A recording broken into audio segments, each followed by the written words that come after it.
Bonjour, c'est Anne. J'espère que vous allez tous très bien aujourd'hui et je voudrais vous parler de quelque chose qui m'obsède en permanence. Alors pour ceux qui me connaissent, vous le savez déjà, c'est l'organisation, la productivité, la gestion du temps, etc. Je suis toujours en recherche ou en test de nouvelles techniques pour encore améliorer ce que je fais de mes journées, améliorer ma productivité. C'est pourquoi aujourd'hui, je voulais vous parler des objectifs SMART. Certains d'entre vous les utilisent déjà au quotidien. Moi, j'ai remplacé toutes mes résolutions de Nouvel An par cette formulation. Donc, je vous explique tout de suite en quoi ça consiste.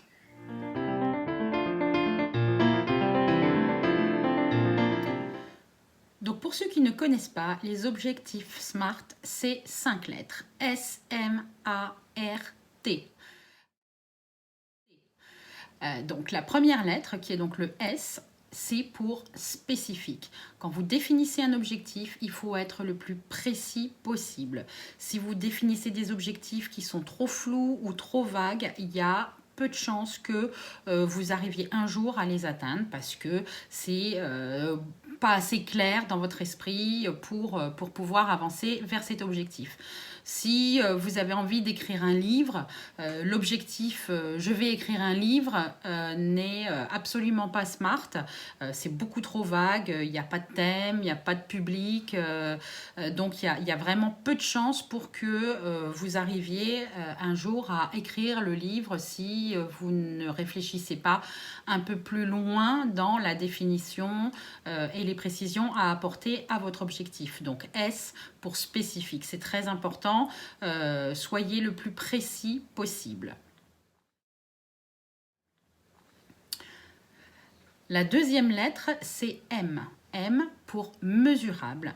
Un objectif, alors c'est bien, une fois que vous avez été défini spécifiquement votre objectif, il faut que vous puissiez mesurer les progrès que vous faites pour atteindre cet objectif. Donc un gros projet, ça va se séparer en petites étapes, si vous voulez, en petits pas, et ce seront ces petits pas qui seront l'unité de mesure pour voir si vous avancez réellement vers votre objectif.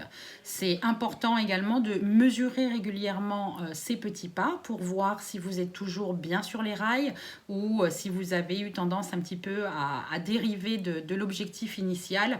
Donc, M pour mesurable. Vous regardez régulièrement où vous en êtes dans votre objectif pour être sûr que vous êtes dans la bonne direction tout simplement.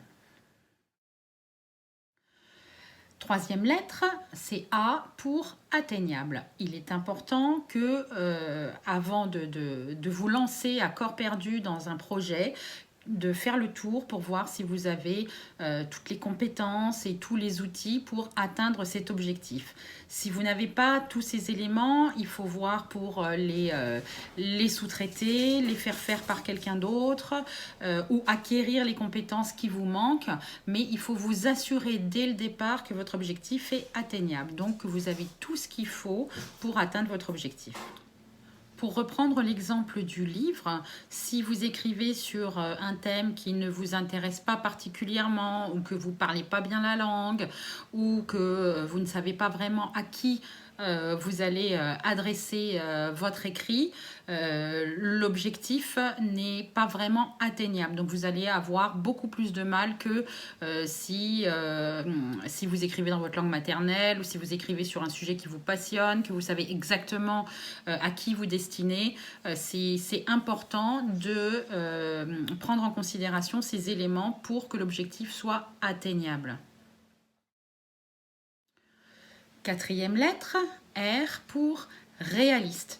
Ne vous fixez jamais d'objectifs que vous ne pouvez pas et que vous savez que vous ne pourrez pas réaliser.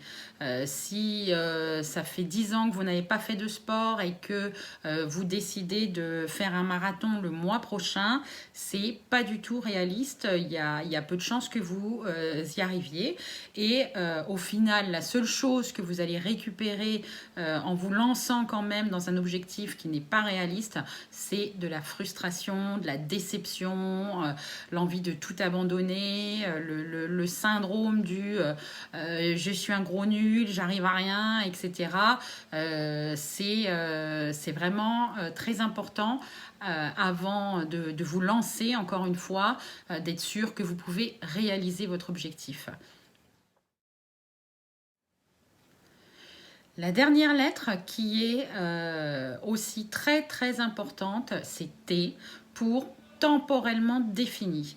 Si vous avez été super spécifique, que vous avez défini des éléments de mesure, que vous avez bien conscience que vous pouvez atteindre cet objectif et qu'il est tout à fait réaliste, mais que vous ne mettez pas de deadline, encore une fois, vous n'atteindrez pas l'objectif, ou en tout cas vous ne l'atteindrez pas aussi bien et aussi vite que si vous aviez déterminé une échelle de temps.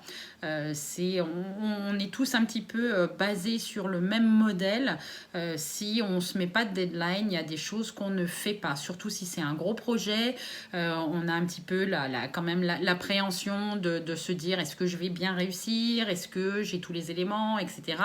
Et si on ne se met pas de deadline, ben, on s'y mettra jamais.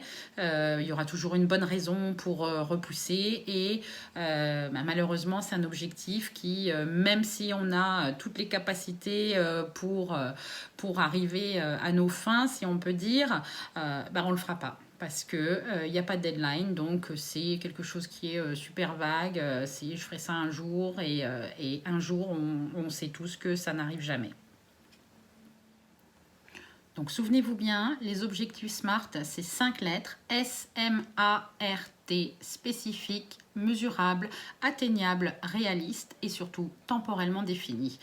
Ces 5 lettres sont aussi importantes les unes que les autres, donc vraiment posez-vous et définissez-les de cette manière. Vous verrez, vous irez beaucoup plus loin, vous irez beaucoup plus vite et ce sera une gratification supplémentaire pour vous parce que vous aurez accompli des choses qui vous tiennent à cœur dans les temps.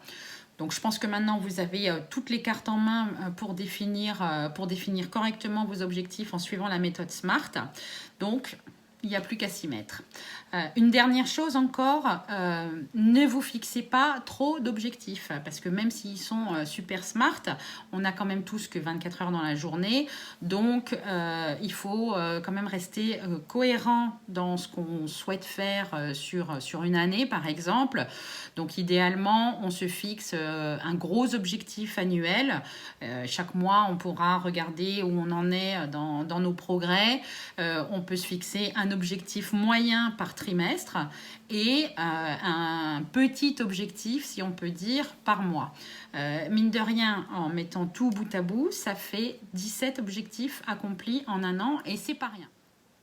Si jamais vous galérez dans la définition de vos objectifs, n'hésitez pas à m'envoyer un petit email. Comme d'habitude, je vous mets l'adresse en dessous de la vidéo et je vous aiderai à les définir en suivant la méthode SMART. Je suis aussi là pour ça.